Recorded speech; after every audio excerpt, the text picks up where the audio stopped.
Lijepi pozdrav ispred učeničke zadruge Zlatne ruke iz osnovne škole Blage Zadre Vukovar.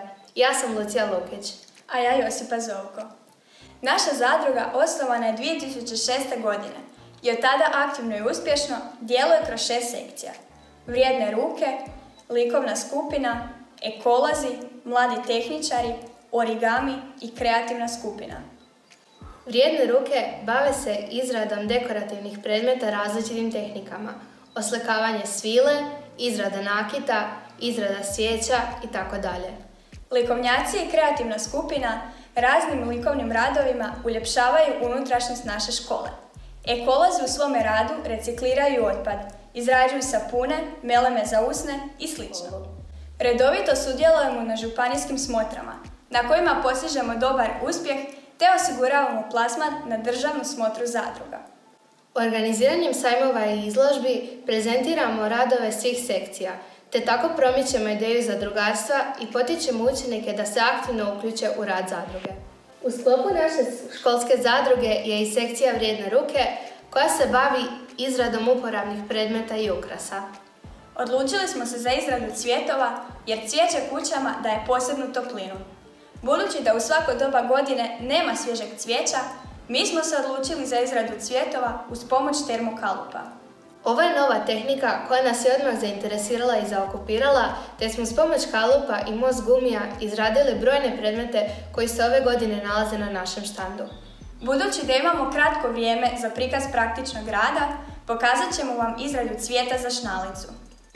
Za rad nam je potreban most gumi, kalup, škare, glačalo, silikonsko ljepilo, tučak i škare.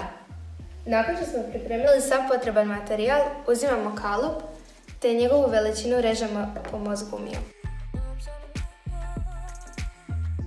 Most gumi moramo zagrijati na glačalu, tako što ga prislonimo. Kada se krene izdizati, znamo da se dovoljno ugrijao.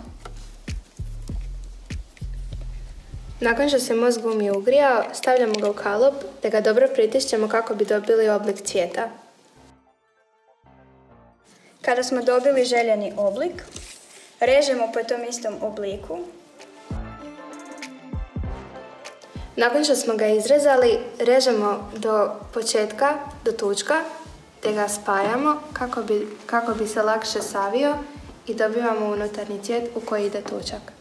Moramo izrezati još jedan cvijet iste veličine, ali druge boje, kako bi mogli na njega zalijepiti ovaj unutarnji cvijet. Kada ga zalijepimo, to izgleda ovako, te u sredinu postavljamo tučak.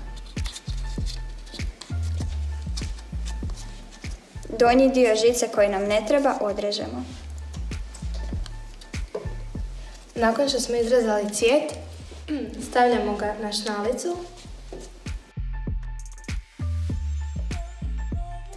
Kada se ljepilo ohladi, šnalica izgleda ovako.